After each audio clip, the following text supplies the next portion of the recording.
Sorry, Yes, sir. sorry. No, no, it's okay. Okay, let's start. Good morning, everyone. Today we have with us guest, the speaker Ashish Kumar, who is a CEO and founder of Mindful Living. He keeps taking various sessions on mindfulness and a lot more things that he is involved into. Let me introduce him. So he has rich corporate experience with wisdom of mindfulness. He has conducted more than 300 plus experiential mindfulness programs for senior leaders, executives, and board members. He has conducted trainings for 10,000 plus professionals across 50 plus blue chip companies, including Tata Group, EXL, IBM, HDFC Life, and many more. He is a creator of the flagship program Mindfulness, a Swiss Army knife for corporate professionals. And that's what he's bringing for all of us today at Skilling on Saturdays. He's a specialist in applying neuroscience, psychology, and ancient wisdom to help leaders boost attention and clarity, as well as boost performance. He has delivered sessions in India and internationally, blending neuroscience, psychology, and Eastern wisdom. He has authored the book Beyond Limits, Stories That Inspire, a collection of evocation narratives designed to fuel personal growth and resilience in the corporate world. He has been invited by IIM Nagpur, BIM Tech, Christ University, Amity University, DSB, IIRM to mentor and address students. He has led global mindfulness community of 5,000 plus members practicing mindfulness. So with this introduction, I invite Ashish ji to demonstrate his what he has in his bag Thank you. for all Thank of you, us Shivanji, in the for form of that. in the form of Swiss Nice for corporate professionals. What's there? So we are curious to know. Most Surely. welcome. Yeah. Thank you, Shivanaji, for that warm welcome, and thank you, Hareshji, for creating this community together, which is a wonderful community and wonderful initiative. And I'm so happy to be here on the 134th session, which totals up to eight, which is also a sign of infinity. And we are discussing mindfulness today, which will I hope and pray will take everyone who is participating here today or watching the video later to infinitely greater heights. So thank you everybody for joining the session early in the morning, and I welcome you. Mindfulness is an ancient practice which helps us deal with the many challenges that we as corporate professionals face. And this is something which I hear from the corporate professionals across the world as I conduct sessions on mindfulness. Please type me if this challenge resonates with you. And in case there is something which is not represented here, but is a challenge with you, I'll be happy to hear from you on the chat. So people, because there is so much of stress, they are not able to perform at workplace to the optimum levels, which is leading to decreased productivity, overthinking, and racing thoughts. I hear this from many professionals that Ashish, when I even go to sleep, my mind does not stop functioning, and there are thoughts going on even while I am sleeping. So a lot of people are caught up in that difficulty in making decisions.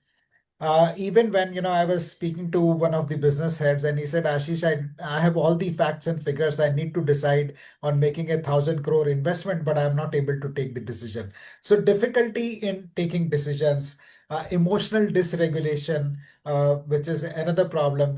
Either anger management issues or conflict, not being able to connect with people, not being able to collaborate with people, addiction issues.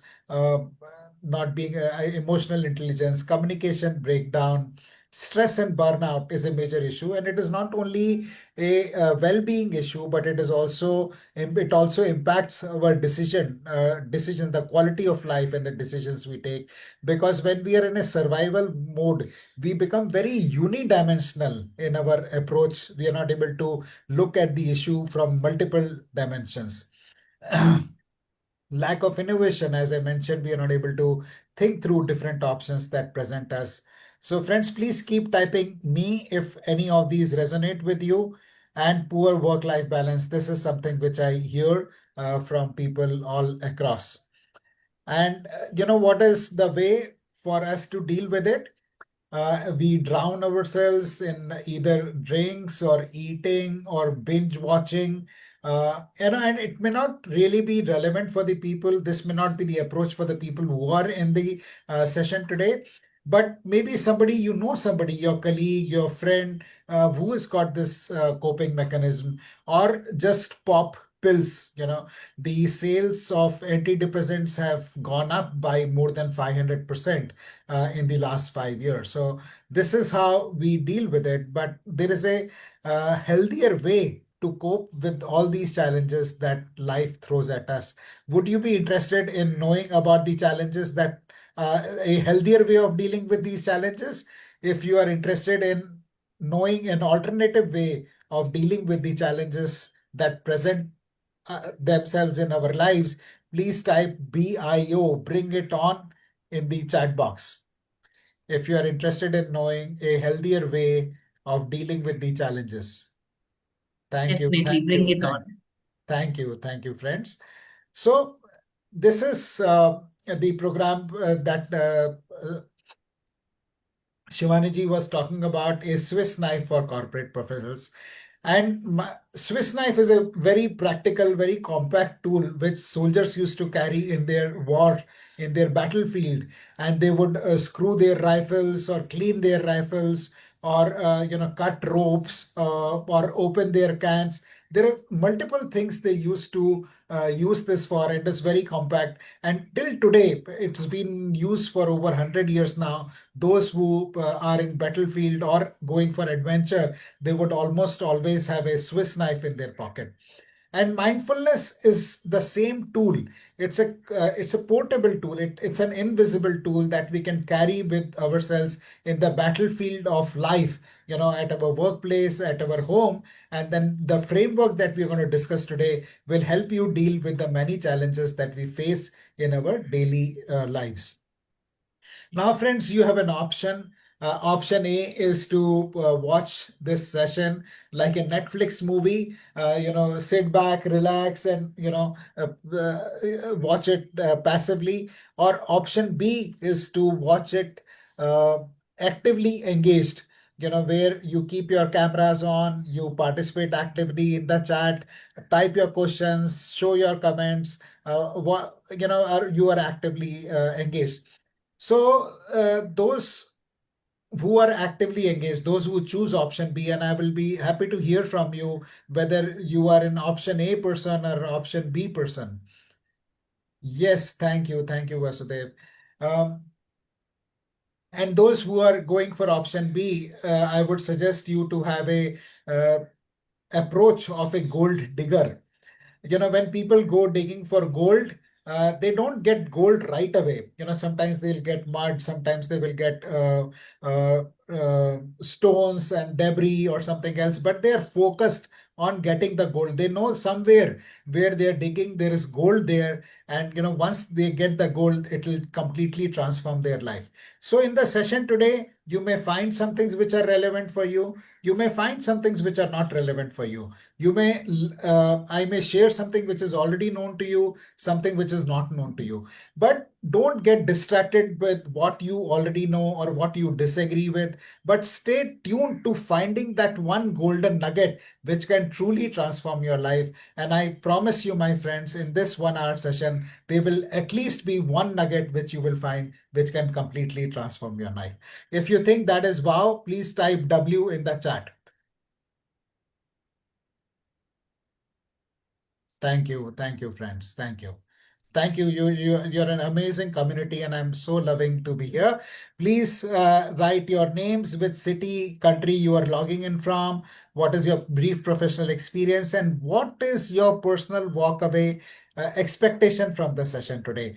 Uh, we will look at your expectations, and we will I'll try and incorporate that in the content of the session as we go along. While you're typing your expectations, I'm moving on to share a bit about myself. By education, I am an MBA from Symbiosis Pune, a cost accountant, fellow of Life Management Institute, and a certified mindfulness meditation teacher. A few guidelines just to keep in mind. Please keep your phones on silent or aeroplane mode. Multitasking is a myth. There are a lot of studies which prove that multitasking decreases cognitive ability and our ability to perform. So please don't multitask. This 1 hour could be one of the best investments that you make in your life. Participate actively. Please put your questions in the chat. We will take them up towards the end, but don't wait till the end to ask your question. You may forget by then. As the question comes up for you, please keep typing in the chat. Feel free to participate. This is a safe space and we are not judging anyone. So please feel free to participate. And we accept you as you are. And with that, we move on to the session, mindfulness. Mindfulness has mind as a part of it, and mind is the most important resource that we have. And through mind, we experience all of our life. Whatever we experience, whatever we create, the relationships, the happiness is all perceived through mind. But we don't pay much attention to managing our mind. I did my MBA. I was taught operations management, information management, financial management, human resource management, but nobody taught me mind management. And that is the challenge which we have today. The most important resource that we have, the mind and our ability to manage our thoughts and our emotions, is not taught to us. And that is why this initiative by Shivani ji, Harish ji, Raj ji of skilling on Saturdays is so important, because it teaches us skills which are so important for us to lead healthier, happier, and wealthier lives. So the way we have structured our session today, friends, is we are going to talk about the history and how it is contemporary. What is the contemporary scenario? Fashions change at the drop of a hat, but mindfulness is a practice which has been around for 25 years. So what's making it so popular? What is mindfulness? Bust myths around mindfulness. What are the benefits? And we'll do a 5 to 10 minutes mindfulness practice, and then we will have question answer at the end of the session. Friends, is my speed okay? Would you like me to go slower or faster? Or okay, just type okay. Yeah. Thank you. Thank you, everybody. Okay. All right. Thank you. Thank you, friends. Thank you. Thank you, friends. Yes, we will come back to the previous slide, as we go along. So friends, as I mentioned, the mindfulness practice is attributable to the Vipassana meditation, which Gautam Buddha taught about 2500 years ago. Gautam Buddha was the prince, in his like Siddharth, was a prince of a very prosperous kingdom. Yet all the riches couldn't satisfy him, and he left the kingdom, the prosperity, his wife, and a newborn child, and went to the jungle to search for peace of mind. And friends, that is true for so many of us today.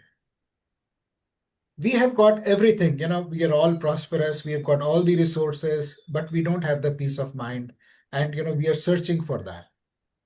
And that is one reason, and that is one search that has been constant through the 2500 years. Unfortunately, the practice of Vipassana that Gautam Buddha taught, which originated in India, was lost in India, but fortunately carried across to the neighboring countries like Sri Lanka, Malaysia, and many other countries nearby, where it survived and continued. And Sri Satyanarayan Goenka, who's on the top right, is credited with bringing it back to India in the 60s. And from India, the Vipassana meditation that Gautam Buddha taught has now spread all over the world. So I had the opportunity to learn from Sri Satyanarayan Goenka ji directly in 1991 when I went for my course on mindfulness with him. And I got certified as a teacher from Sean Fargo, who was an ex-Buddhist monk living in California. So this practice is ancient, and it's become very popular because it helps us get a holistic view of any situation.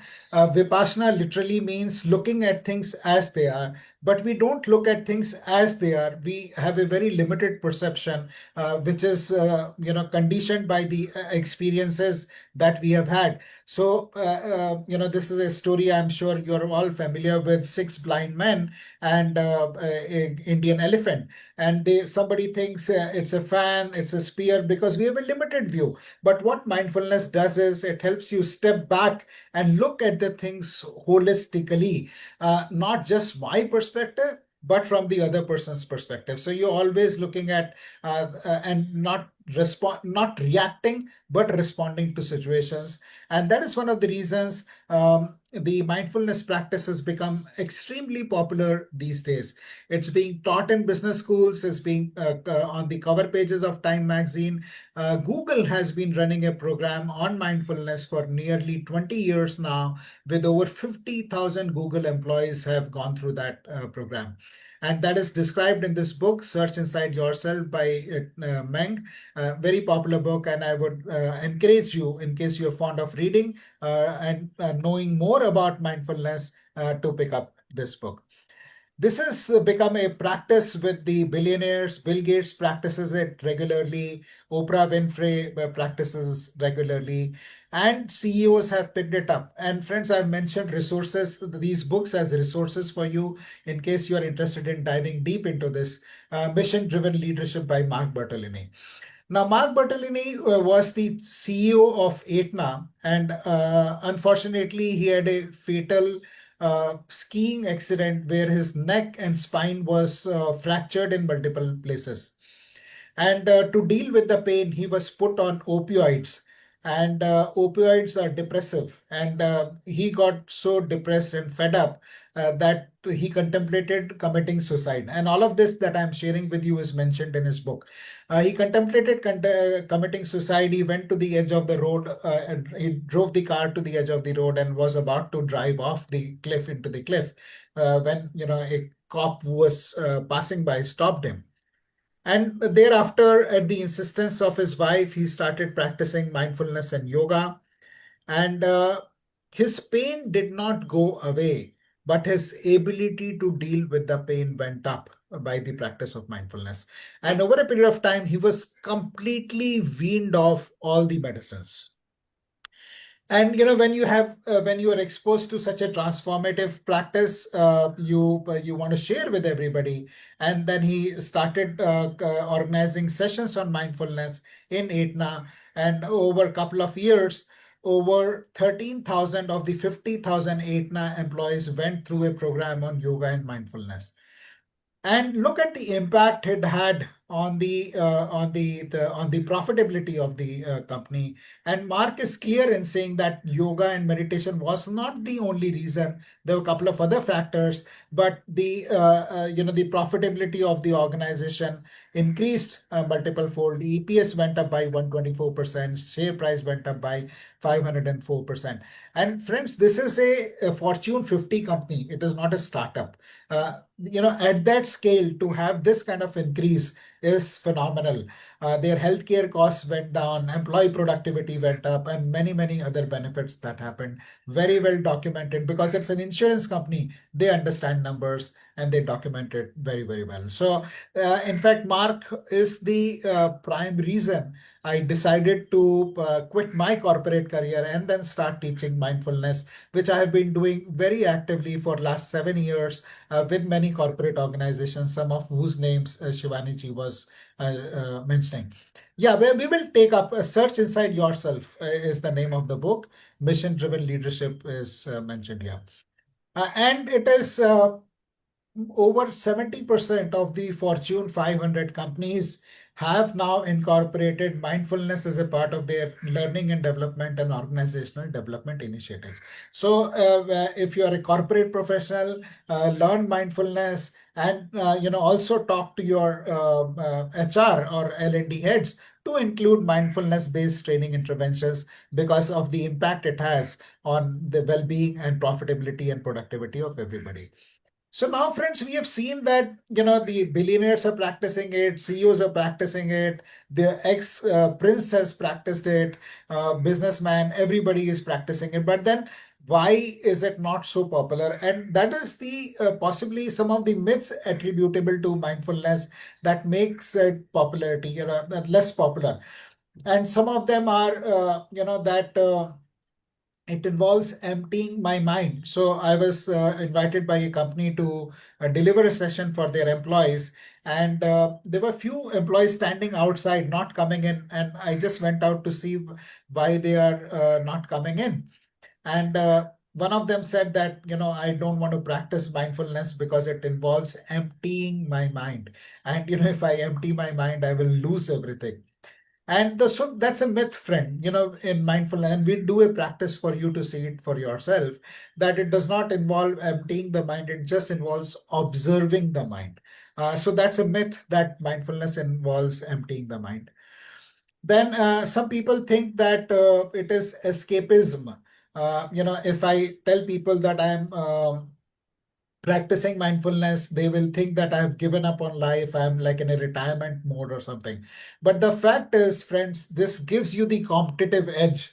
Those who are able to manage their minds, and there is a lot of research. Everything that I'm sharing with you is backed by research. Those who are able to manage their minds and their thoughts, emotions, are become more emotionally intelligent, and that is what is attributable to 85% of the success we have at the corporate place.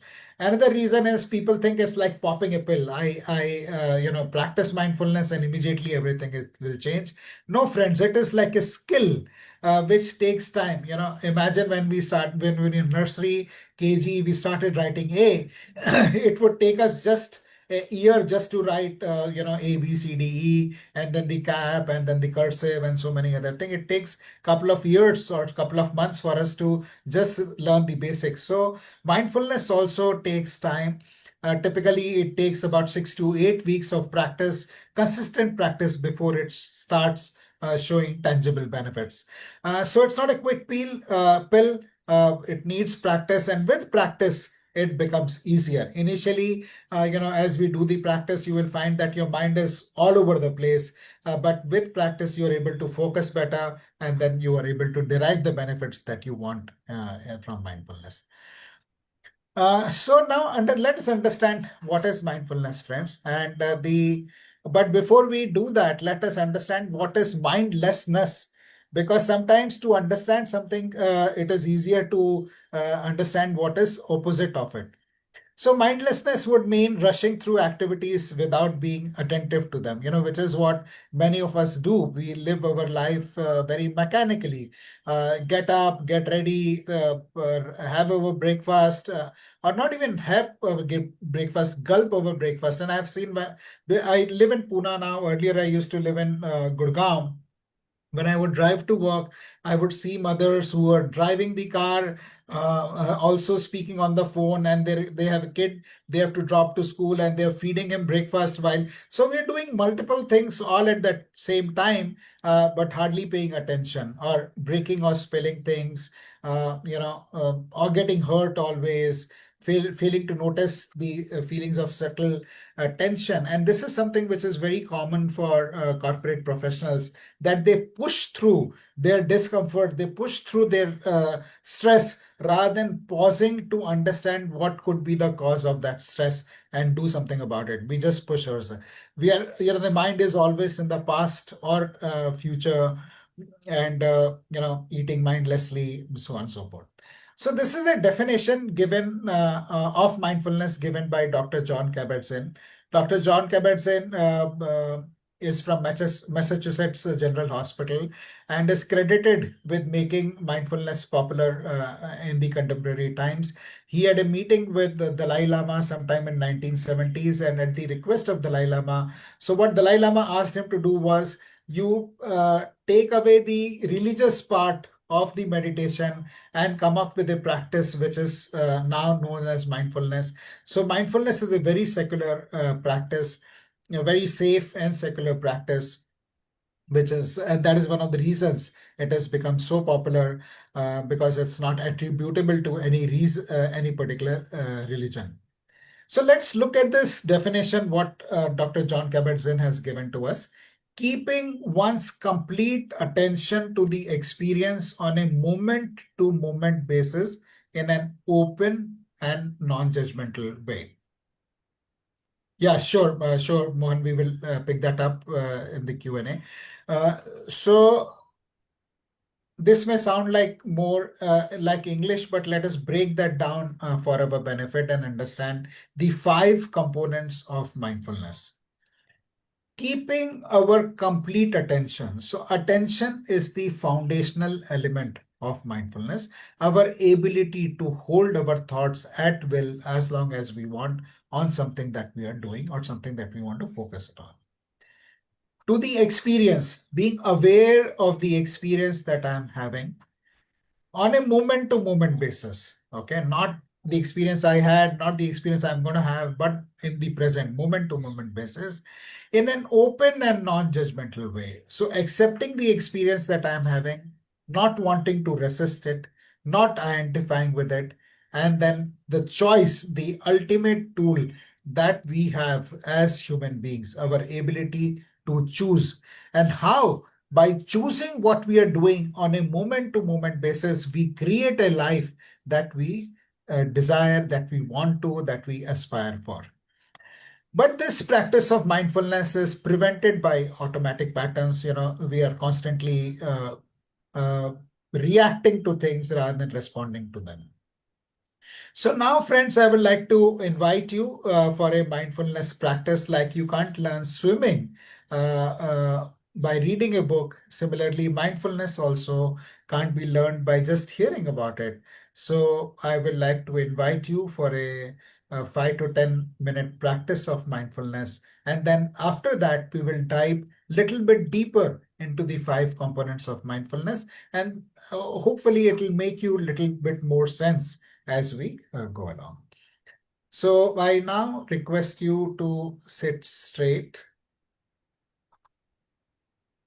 your neck and back in a straight line, chin parallel to the ground, palms on your lap facing upwards.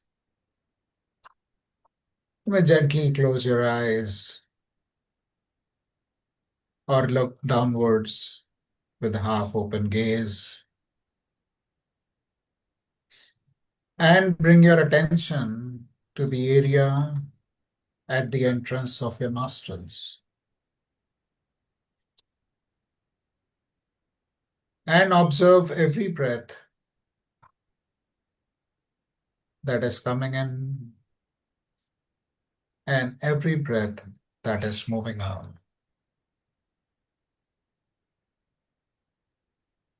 Incoming breath, outgoing breath.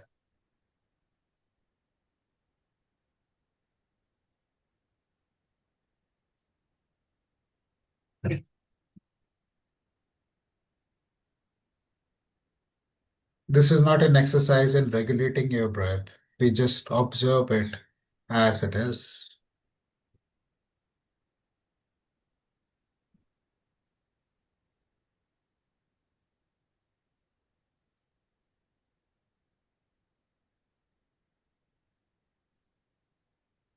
Normally, we breathe about 25,000 times in a day,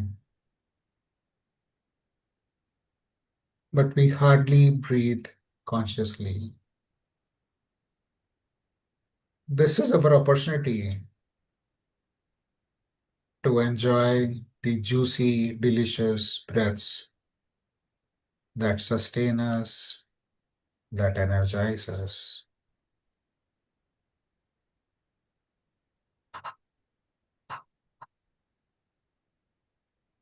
Continue to breathe.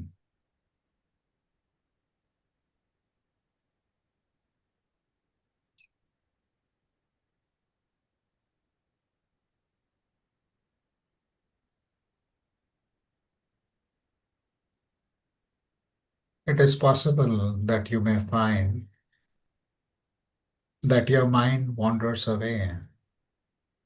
from time to time.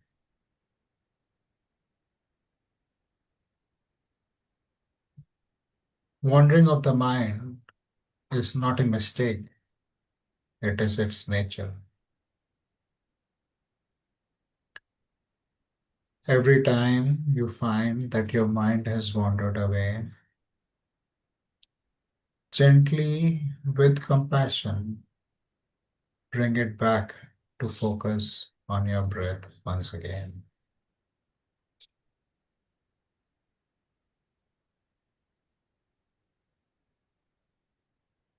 Continue to breathe.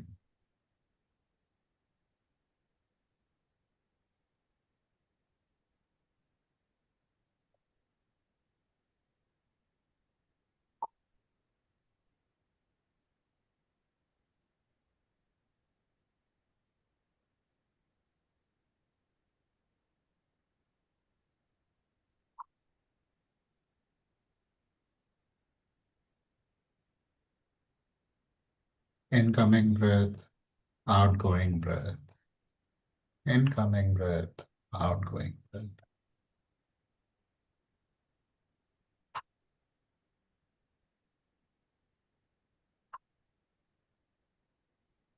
Focusing our attention on the breath is a great way to root our attention to the present. The past has gone, the future is yet to come. All we have got is the present moment. That is why present is also called a gift. Continue to breathe.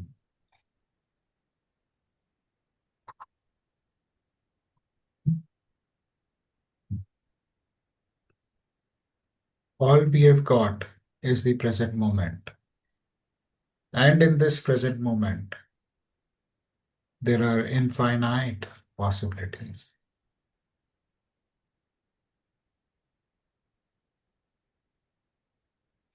By choosing to focus ourselves, our attention to the present moment, we open ourselves up to the infinite possibilities that are there in each moment. We can't go back to the past. We can't go into the future. All we have got is the present moment. Continue to breathe.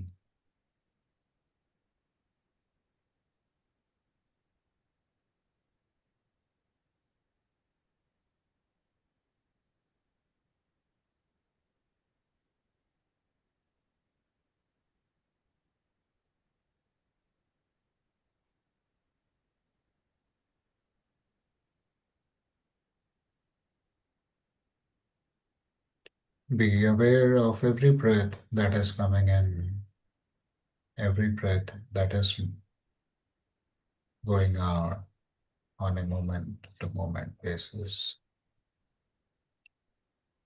The breath may be coming in from the left nostril or the right nostril or both the nostrils. Just be aware.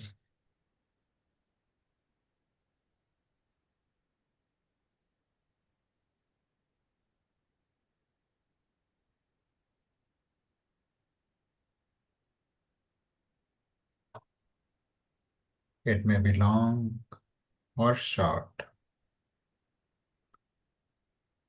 Just observe it.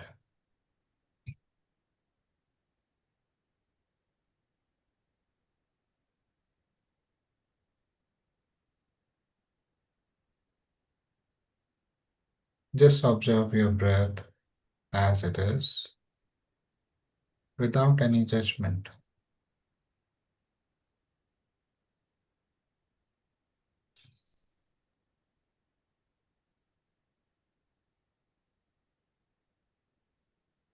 In a couple of seconds from now, we'll be coming to the end of this practice.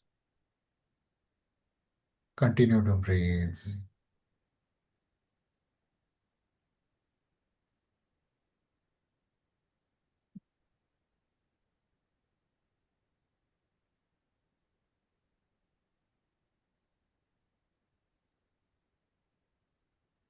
Before we come to the end, consider setting an intention that this practice of being mindful will help you and everyone you come in contact with.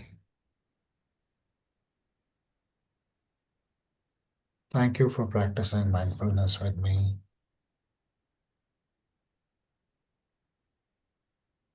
You may choose to keep your eyes closed for a couple of seconds more and stay with the feeling.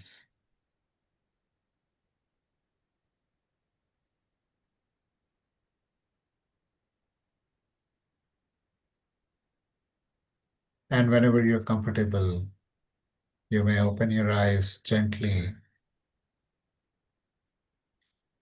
and type in the chat, how was your experience?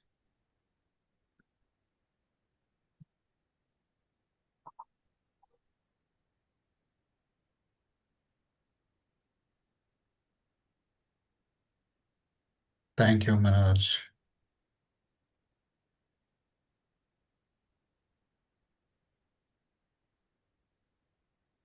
Thank you. Thank you. Thank you. This is a very brief practice, and this 8 minutes practice can re-energize ourselves, help us feel refreshed, calm, light, amazing. Thank you. So done on a consistent basis, this creates very powerful transformations within us. Thank you. Thank you, Mohan. So now, friends, we will dive deep to understand the components of mindfulness a little better. As you mentioned, it helps us reduce stress, increase focus, become healthier and happier. It helps us regulate our emotions better, communicate better, but help us become a better leader. And it is also anti-aging.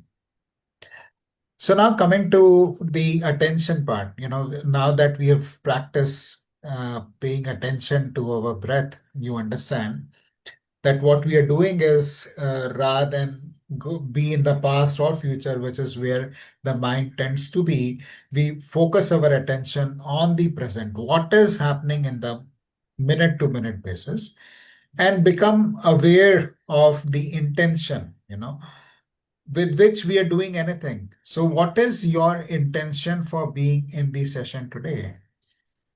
What are the thoughts that are going on in your mind? And are these thoughts serving us or not serving us? What are the physical sensations I'm having? What are the emotions I'm having? When we develop the ability, and the good news is that the attention, the ability to focus, ability to pay attention can be developed much like the we develop muscles in a gym by regular practice. So every time our mind gets distracted, we bring it back to focus on the present is an exercise in strengthening our muscle of attention.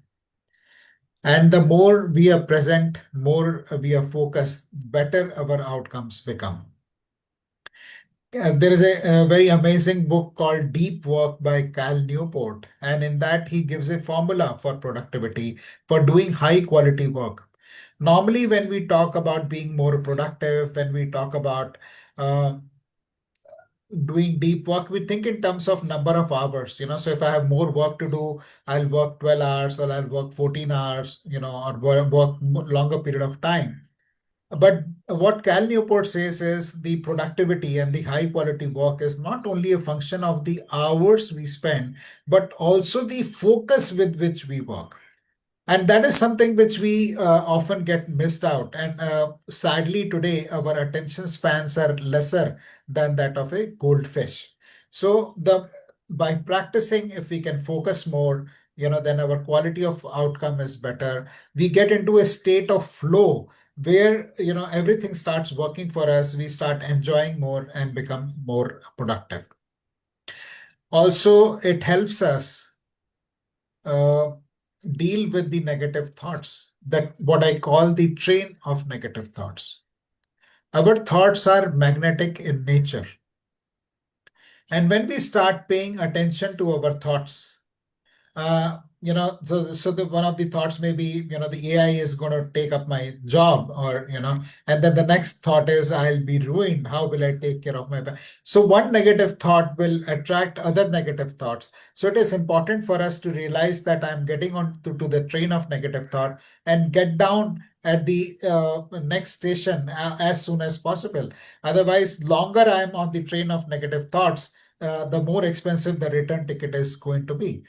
So paying attention to our negative thoughts and getting off that train of negative thoughts is also very important. Attention is the foundational element, as I mentioned earlier, and by focusing our attention to by deciding what I'm going to pay my attention to, we creating our lives. So it is very popularly said that energy flows where attention goes. So whatever I'm focused on, I'm creating more of that in my life. So this is the foundational element, and once we master this, then we can achieve anything that we want in our life. Next, we come to awareness of the emotions that we are experiencing in the current moment, awareness of the judgments that we have, whether this is good or bad, about people, about ourselves, or this is hot or cold. We are always living in dualities, and it is a subjective interpretation of what is happening to us.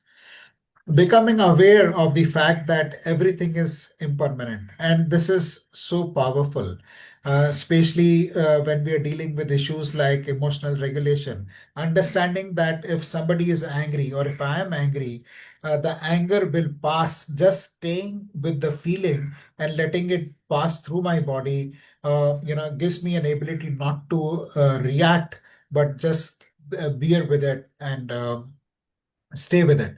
Or if somebody else is angry, realizing that that person will also cool down in some time and not react to his anger. Otherwise, it becomes a match, verbal match. He says something, I say something, she says something, I'll say something. So realizing that it is impermanent, the or the urge to drink or smoke or gamble is impermanent, and it is like a wave which will pass off. And this is how I successfully quit smoking over 15 years ago. I realized that my urge to smoke is impermanent and it will pass. So, the urge for smoke, it's like a wave. It comes and goes, comes and goes. So I realized my urge to smoking will come and go, and I just wouldn't do something. I would step back and let the urge pass. Day one was the most difficult, but then consequently it kept getting easier. Day two, day three, and eventually I kicked off my smoking by realizing that it is impermanent. So you can apply this to anything that we are facing in our lives. Awareness of our values. What do I really truly value? Is it my family? It is or financial prosperity, or my career, or my health, or my friends? What do I value? Most of the conflicts or challenges or source of stress is conflict in values. I value something, the other person values something else. In an organizational context, if you may look at it, guys may value top line, the finance guys may value bottom line, operations guys may value something else, HR may value something else, and then we are in a conflict situation. So understanding the values, having organizational values, and everybody aligned to that, or our own values, and see whether my values align with the organizational values or not.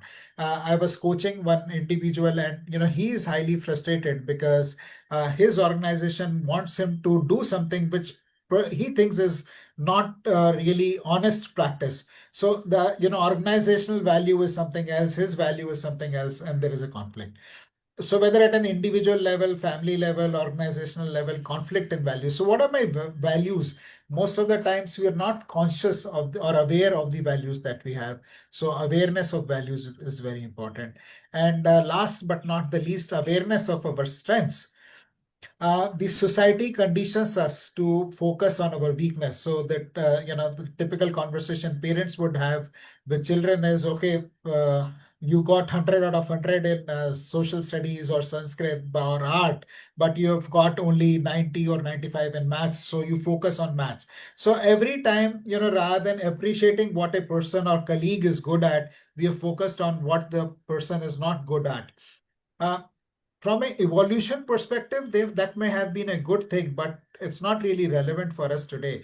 And many people go through their lives thinking that they are bad at something. I'm not good enough. This is a challenge I have, which I hear repeatedly in my coaching conversations. So, but everybody who has become great by focusing on their strengths. Virat Kohli is excellent in batting, but if you tell him you're not so good at bowling, or Sachin Tendulkar, that you are excellent in batting but bowling sucks, then what's the point? They're not going to become excellent bowlers. So focus on what you are good at, or telling Bumrah to become opening batsman is not going to resonate. Or Mukesh Ambani has got different strengths from Jeff Bezos, who may have different strengths from Steve Jobs. Sorry, and so on and so forth. Uh, Everybody becomes great by focusing on what they are good at. And this is something I would really like you to keep in mind. If when you start playing, realizing what your strengths are, and are focused on your strengths, you're mindful of your strengths, you're aware of your strengths, and play to your strengths, there is no limit to where you can reach in your life. Then letting go of labels and judgments, which I spoke about earlier, good, bad, hot, cold, whatever. That is the other thing. Then accepting the current reality or experience as it is. We many a times resist what is going wrong in our lives or what we don't like. And by resisting, we put more energy to what we don't want. A good way to accept situation is to be okay with whatever is happening, understanding that there is a grand overall design, that there is a greater intelligence that is working in the universe, which is driving the universe, and we accept that. We give up the struggle, we give up the fight, and accept things as they are, accept ourselves as they are, as we are, accept other people as they are. Imagine going into an office where everybody accepts you as you are, and you accept everybody as they are. Accepting change, accepting feedback. There are many levels that it works out. Uh, it is not a low energy thing. Sometimes people think that I'll become a doormat if I start accepting everybody as they are. But it is not so. There is a very amazing book called The Surrender Experiment by Michael Singer, and I would urge you to read it. That talks about how Michael Singer kept saying yes to what was happening in his life, and then eventually he became the CEO of a $1 billion company which was valued at $1 billion. And this is not $1 billion of today, this is $1 billion of 25 years back. Approximately. So how by saying yes to what is happening, but how by accepting what is happening in our lives leads to progress, not to becoming passive or complacent. Then the next one is ego identification. I understand we have limited time, so I'll go through a little bit fast. It's understanding, the ego is not that inflated sense of importance that we commonly understand it as, but the labels we put on ourselves and other people, and the labels we put stick, So I am dumb, or I am genius, or I am diabetic, or I am a cancer patient, or I'm thin, I'm tall, I'm fat, whatever. I'm not good at maths. I'm not good at digital marketing. I'm not good at arts. Whatever labels we put in ourselves on other people become self-fulfilling prophecies. And I'll share with you a small story about Thomas Edison. Thomas Edison was kicked out of his school, and he was given a letter to take to his mom. In the letter that the teacher had written, that your son is confused, he's addled, he's a slow thinker, he can't think, and he's so dumb we can't keep him in the school, but you homeschool him. But what mother told Edison was, the teacher says you are a genius, and they can't teach you at school. And she homeschools him, and then Edison becomes whatever what he became. One of the highest, more than 9,000 patents he has got. So whether you are dumb or whether you are a genius is the label which either we put on ourselves, or our parents, or our society, or our bosses, or our spouses put on ourselves. But that label is not our reality. We can create a reality beyond that label. And that is where mindfulness comes in. That's where the awareness comes in, becoming aware of what are the labels that I have put on myself or other people, and how it may be impacting their trajectory. And lastly, the choice that we make, the choice, all of you have made a choice to come to this session today. And I'm deeply honored by your choice to attend the session early in the morning. For some of you, it may really be early because you're coming and logging from different parts of the world. Choosing to pay attention, and that is one of the forces that directs the course of our life, or the trajectory of our life. In Upanishads, they say, Yatha Drishti Tatha Srishti. We create our universe by choosing to pay attention to what we do. And it gives us it gives us an opportunity to pause, choosing to pause before we react. And in that pause lies infinite possibilities. Most of the times we get conditioned to responding or reacting in one particular way. Pausing to choose gives us multiple options, and that way we can create our life in any way that we want to. Now, friends, this is the definition of mindfulness. I hope I have been able to explain this a little bit better to you, and you're walking out of this session with better understanding, keeping one's complete attention, which is the foundational element to the experience, which is awareness on a moment-to-moment basis in an open and non-judgmental way.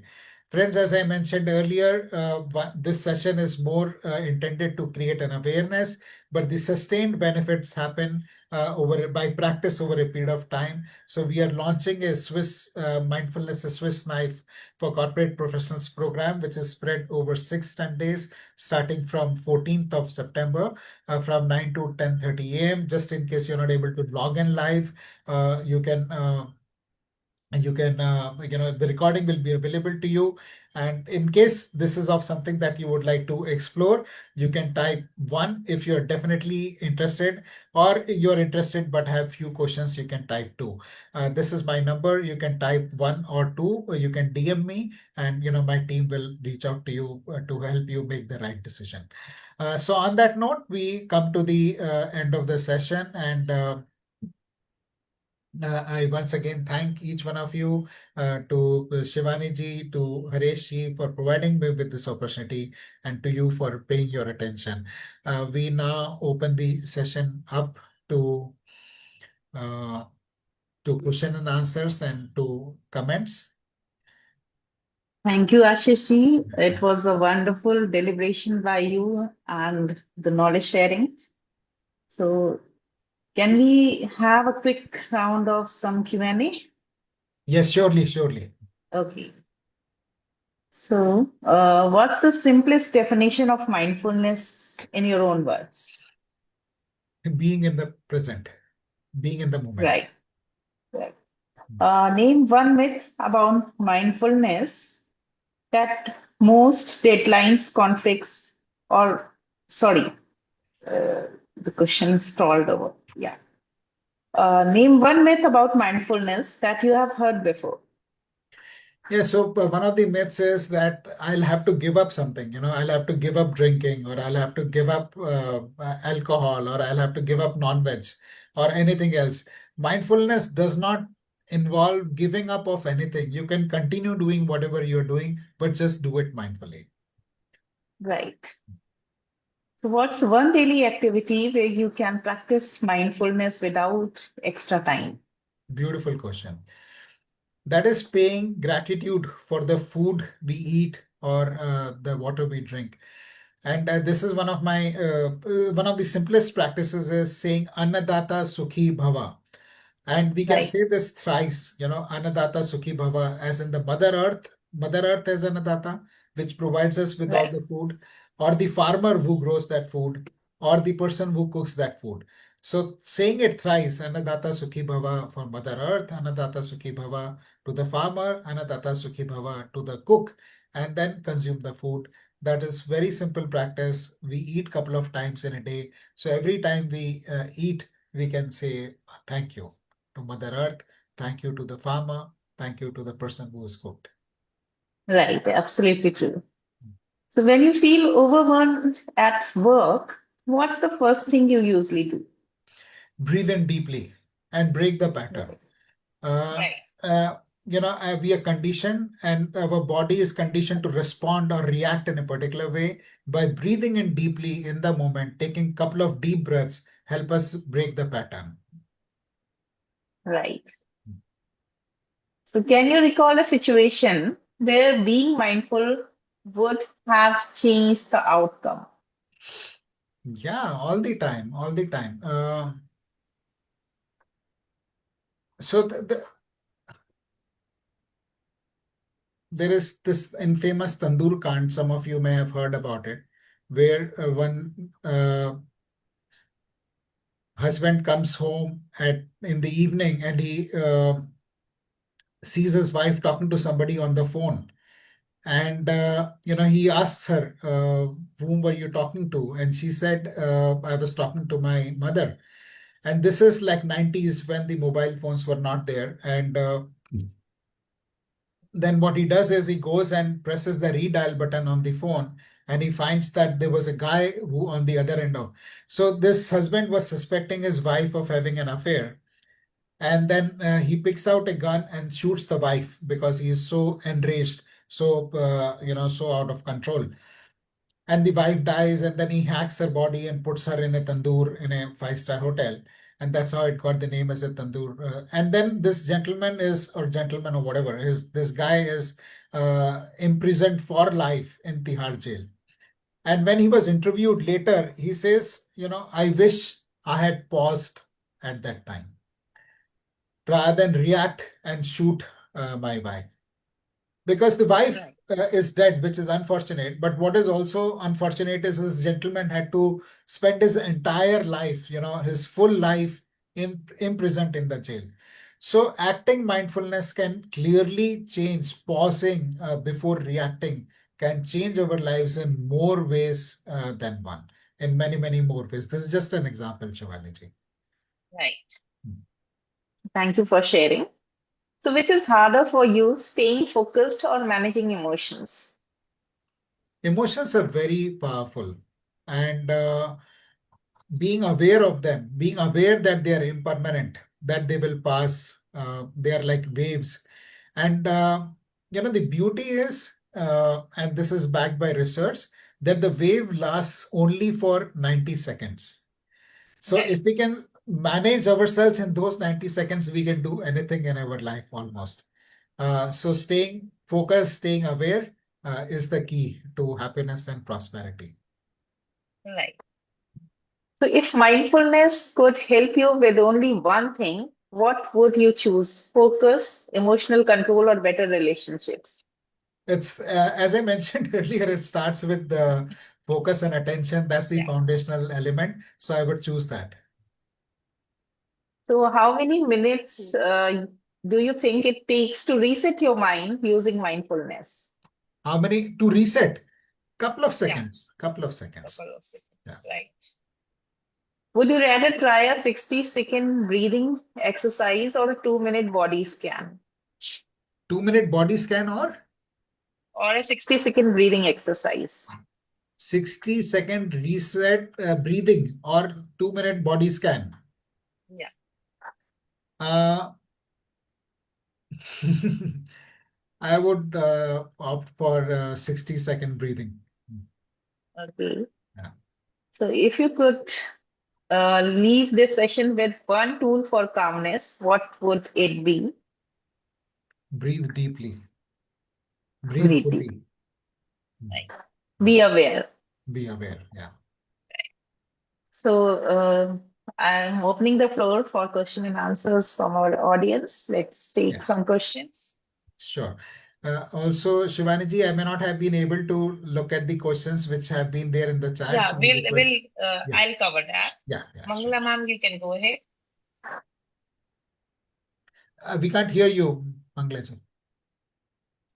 I was a faculty at Symbiosis. Okay, and I want to say, is Vipassana in any way helpful? Uh, uh, it is a very powerful practice, Mangala ji. And if you haven't done it earlier, I would strongly urge you to try it at least once. It's brilliant. It's completely brilliant. Yeah. I would urge everyone to try it out once. It's not easy though. It requires the first time it requires 10 days to be away in seclusion with no devices, no money, uh, uh, and very limited eating times, etc. So it's not easy, but completely worth it. Yeah, second question would be, see, my husband was an international teacher of meditation, and he had done some sessions in Norway and Denmark where they used to stress 90% breathing practices. So that was very kind, I forget the name of the course, but it was very useful. And if 90% of your time is spent on yourself in breathing, they say control can be taken care of. So I'd just like to share that. It's been a wonderful session, and thank you very much. I'd like to go because I have a class at 8:30. Thank you. Surely, Mangala. Thank you. Thank you, Shivani. Bye. Yeah, thank you, ma'am, for joining us today. Bye-bye. Thank you. Thank you, Raji. That your comment has really made my day. Yeah, Let us check some questions from the chat box. Thank you. Thank you. Yeah. Thank you, Aditya, sir.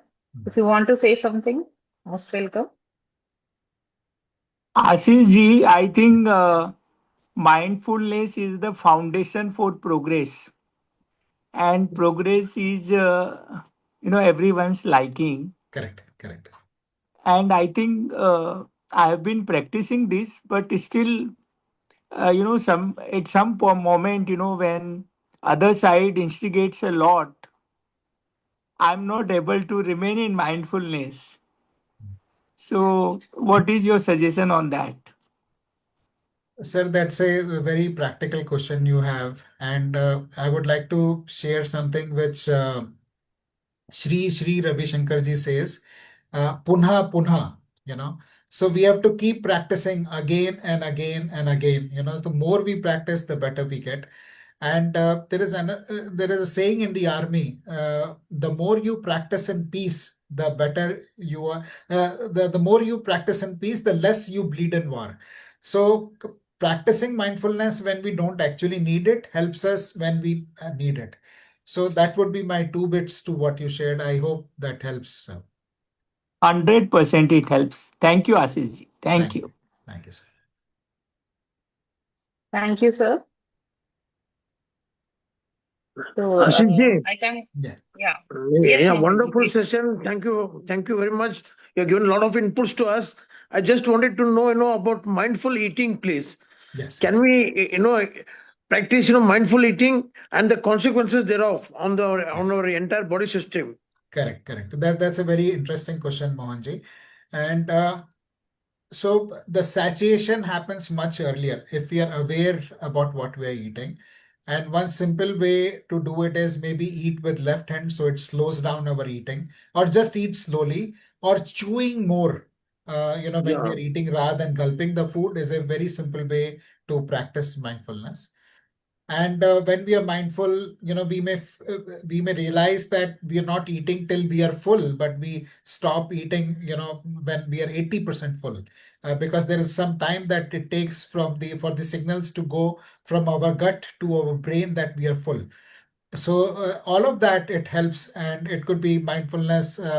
Mindful eating could also mean intermittent fasting, eating during a particular period of time in the day. So there are many benefits. The challenge, one of the challenges we have in modern times is that we are digging sorry to use strong words, but digging our graves with our tongue.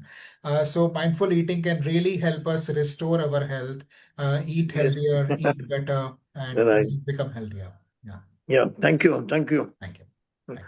Now, Ashiji, one more thing, so how many times, are we supposed to chew, in our mouth before swallowing the food?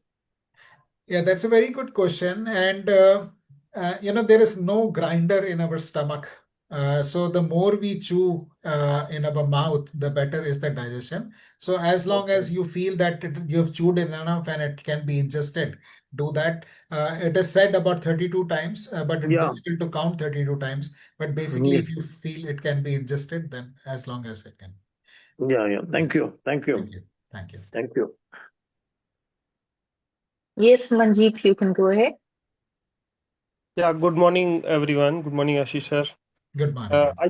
I just wanted to add one thing, about this mindful eating. So actually, the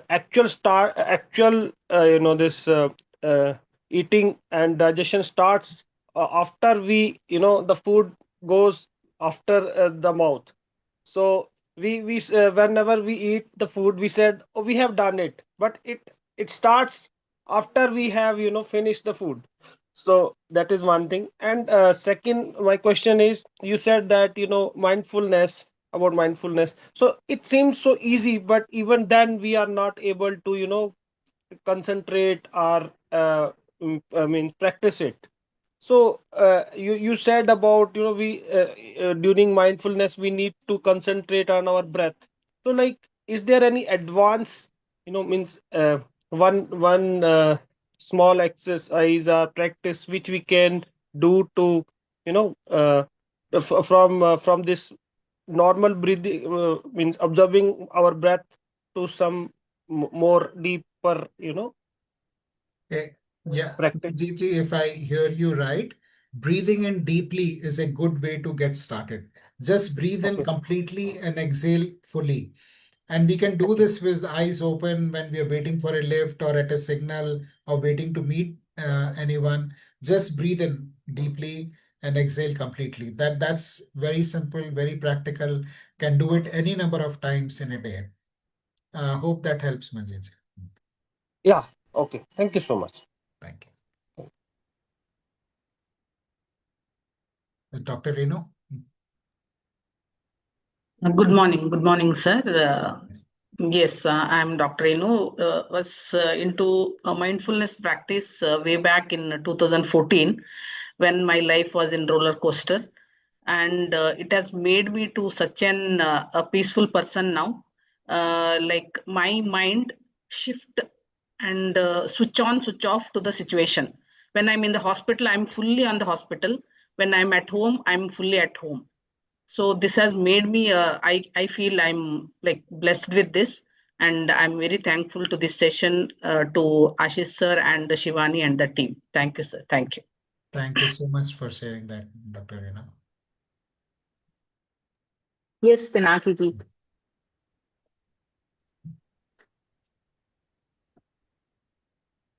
Hi, Ashish. Hello, Pinaki. We have met earlier also, and wonderful to listen to you for an hour or so and listen to all the answers that you're giving to all the questions. And, first time I listened to your session or listened to you almost about 2 years ago. After that, a lot of things has gone into, and right now I'm a ABNLP certified NLP master practitioner, and I'm doing sessions on NLP in action. I could see a very deep connection between mindfulness and NLP. And the deep connection is, it's all about being consciously aware and staying consciously connected with everything that you and I do. And the best way to catch yourself is to, when you are in doubt. And this is not something that I'm saying from my experience. This is something I learned from you 2 years ago. I'm just connecting the dots. Yeah, sure. Thank you so much for sure. this wonderful session. And I would like you to elaborate a little on this thought. Yeah, so if I understand rightly, the founders of NLP say that mindfulness is at the foundation of NLP. So I completely resonate with what you're saying, Pinaki. Thank you. Thank you so much. Thank you. God bless you, brother. You are doing a great job. You are transforming so many people's life. Even last 60 minutes also a transformation experience for many who are probably hearing for the first time. So thank you so much, buddy. Thank you. And Shivani, great job. Getting Ashish on this session at 7 o'clock is indeed a good job. Okay. Yeah, very Thank you true. so much. True. Thank you. Thank you Yeah. so much. Okay. Ashish So ji, any other one more thing. questions? Yes. Yeah, Yes, Ashish ji, I just wanted to ask you, how do we keep, check, or rather control on our test buds? Test buds are very tempting, The moment we see, we feel like, eating. How do we control, on our test buds, please? Practice, Mohanji. Yeah, Puna, true. Puna. Meditation is the best way, they say. Is it true, meditation? It's very powerful. And maybe one thing which you could try is eating slower, Yeah. that may help. Just eat little bit slower. Most of the times we are rushing through food, and then because we are rushing, we are not really able to savor it. But if you eat slowly, you will be able to savor it, and do it without any devices, preferably without watching TV or your phone while you're eating. When you're eating, Right. just eat and see how that works out for you. I hope it works. Yeah. Yeah. Thank you. Thank you for nice session, wonderful session with lot of inputs you have given to us. Thank you. Thank you. Thank you, Mohanji. If Yeah. anyone else wants to ask something, kindly go ahead. Someone had asked for a particular slide to be shared. I'm happy to. You can share. Can you share the your entire presentation? I can share that with you. Okay. Okay. Please do share. I'll share in the community. Sure, Pinaki. Yeah. Yes, Pinaki, you want to say something? Yeah, I just want to add to what Ashish said to Mr. Mohan. See, आपको ना खाली एक ही सवाल खुद को पूछना है, खाना चखना है या खाना है? अगर चखना है तो चख लो. चखने के लिए जितना टाइम लगता है उतना टाइम अपने टंग को दे लो. It normally takes about 2 to 5 minutes. Sometimes it might take a little longer, maybe about 7 minutes. चखना है उसको बस चखा लो, थोड़ा थोड़ा करके, जैसे आशीष ने बोला. अरे खाना है तो ढंग से खाओ, फिर चखने की जरूरत नहीं. Thank you, Ji. I think, what Ashish Ji told, to eat slowly, I think that makes, a lot of sense, I think even the consumption also comes down drastically. Correct. Somebody said, by eating slowly, if you're taking, let us say, four chapatis or rotis, it comes down, to 2 or 3. Absolutely. Is it true, Ashish Ji? Very true. Absolutely, Mohanji. Very true. Yeah. Okay. Once we did this exercise, mindful living, eating exercise we did, and we were doing it with a orange slice. And one of the participants said, I feel like after eating one slice, because we do it mindfully, she said, I feel I have eaten like 1,000 oranges. When we eat mindfully, even one slice of an orange can feel like you have eaten 1,000 oranges. Right. So that is the power of eating mindfully. Yeah. Thank you. Yes, Prithvi. So that's the difference between mindless eating and mindfully. Yes. I still remember that. Yeah. Thank you once again, Ashish. Thank you. Thank you, Yes, sir. Prithvi. Good morning, Ashish sir. Good morning, Prithvi. Good morning, Shivan and everyone. Sir, it was an excellent session. Thank you so much for entertaining us. I have one question which I am facing. As you told earlier that to reset from my emotional state, we require a couple of seconds to reset our mind from only emotion state on. Many times what happens, I work in a bank. I'm taking care of a team. Many times, a couple of times, I will be encountering with some difficult situations. That moment, I will take a pause and I will try to reset by taking long breaths. However, for some time, that will be there in my mind. For sometimes half an hour, 1 hour, it will be there. I won't get it reset that sooner. So can you just guide me how to reset myself as soon as possible? Thank you. Thank you, Prithvi. As I mentioned earlier, practice in peace to bleed less in war. And one of the CXOs I met, he had on his watch 1 hour alarm clock. So every 1 hour, he would take 1 minute to breathe in deeply. So try doing that every 1 hour. So then you're aware, and then when the next situation comes, you're not grappling with the situation, but because you've done the reset earlier, you're able to approach it calmly. Try that.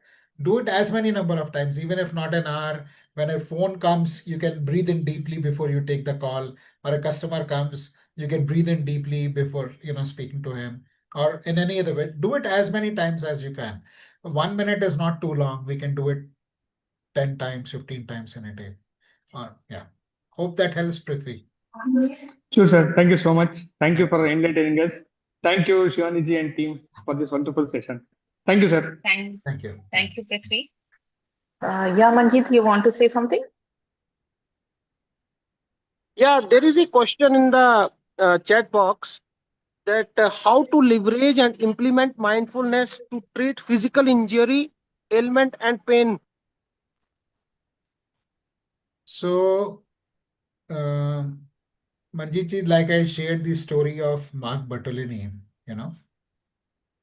being aware and present in the situation and accepting things as they are is very powerful and healing. Pain is inevitable, but suffering is optional, So that's the narrative we can change for ourselves when we are hurt. And Mark Bertolini's pain, like I mentioned earlier, has not gone away. He's very active and he's invited a lot to speak. So if you see his videos, you can feel that he still is in pain, but he's able to deal with it. So it's our choice on how do we do it. And when we accept and don't resist, many a times you would find that the pain goes away. The pain is could be a psychosomatic thing. So many a times you witness pain, which is psychological pain and may not be physical pain also. So depending on the situation, there are different ways with deep mindfulness practice it can be dealt with. Ashitji, one more question, please. And my grandfather always used to tell me, not to eat, when you are angry. And he always used to tell me, postpone, by 10 minutes or half an hour by drinking, little water. Yeah. What is the implication? What is the implication of this, Dr. Ashitji?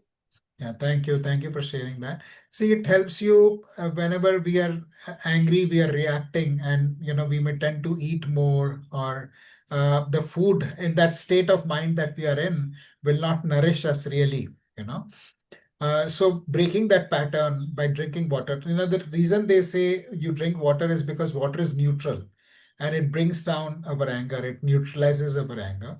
And then when you eat, you are in a better state of mind and the food will nourish you and you will be able to eat mindfully rather than overeat or, so many people, as I mentioned earlier, the way to deal with stress is to overeat or overdrink or eat chocolates or eat something unhealthy. So that is the reason you should be in a peaceful state of mind when you're eating and not let it be a means to deal with your anger or stress issues. Yeah, thank Another you. point I would like to add to this conversation, it's rightly said, Jaisa Anna Vaisa Man. So when we consume our food, the vibrations we are carrying, they enter with the food into the body. And that's the reason we need to cool down before consuming food and be in a positive state of mind. Yeah. Thank you, Narenji, for sharing that. I really like it. The 5 A's and the 5 R's. Very nice. Thank you for sharing. Yeah.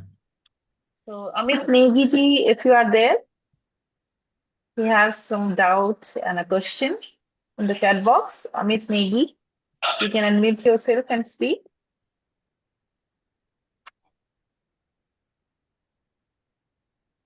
So he has a question in mindfulness, observation, or awareness. I have a small doubt. It is one area of mind is observing the other area of mind, or there is something beyond mind which is the observing entity. That's a very deep question. And I didn't talk about metacognition, Right. but this is about metacognition, of a mind being aware of the mind. That is one level. And then obviously there is intelligence and there is consciousness. Like in yoga, they say there is 5 levels. We have Annamaya Kosha, then we have Manomaya Kosha, we have Pranamaya Kosha, Vigyanmaya Kosha, and Anandmaya Kosha. So there are different levels, and at each level, somebody else is observing us. So the body could be observed by mind, mind being observed by intellect, and intellect being observed by consciousness. To answer simply, yes, mind is observing the mind, but it can also, at deeper level, it could be consciousness observing the mind. Yeah. Sure. Sure. Thank you, Ashish ji, and thank you to our audience. I don't find any other questions. Or Prithviji and Manjeet ji, do you want to say something, or just forget to lower your hand? I'm good, Shivani ji, and thank you once again, everyone, and Ashish Yeah. ji for such an amazing session. Thank you, sir. Yeah. I think, Thank you. Thank you to our audience for making these sessions successful. And thank you, Ashish ji, for sparing your precious time with all of us here at Skilling on Saturdays. We'll meet offline once again. surely. And Shivanaji, before we end, I must compliment you, Harish ji and Dr. Raj, for creating this amazing platform and this great service that you're doing, and to everyone who's participating in these sessions and benefiting. Before parting, I would like to say one thing. As you said about mindfulness, it is not being alert but being aware, right? Yes. First. So if you are in gratitude always, even if you have issues, you have problems, you have challenges, if you accept them with the gratitude and work on that, want to be more aware of it? Absolutely, sir. Absolutely. You've just nailed it. Gratitude is one of the simplest and most powerful ways to become mindful. You can't be grateful if you're not mindful. And Only when you are mindful, you can be grateful. So absolutely. Last time I पूछा था, mind is watching. As you will tell me better, there is a universal consciousness and universal thoughts and mind, which is working with us. Absolutely. This is how this thing work, like immunity, herd immunity. How does this work? Yeah. So there's something as always. Correct. Our thoughts are not always in mind. The thoughts are in the cloud. Yes. Absolutely, sir. Thank you. So thank you everyone for joining in today. See you next Saturday with another speaker. Yeah. Thank you. Thank you. And have a blessed weekend. Thank you, Ashish ji. Thank you, everyone. Thank you, Shivani ji. Bye-bye. Thank you. Thank you, sir. Thank you, team SOS. Thank you, sir. Thank you, sir. Thank you. Thank you, sir. Thank you. Thank you, Ashish.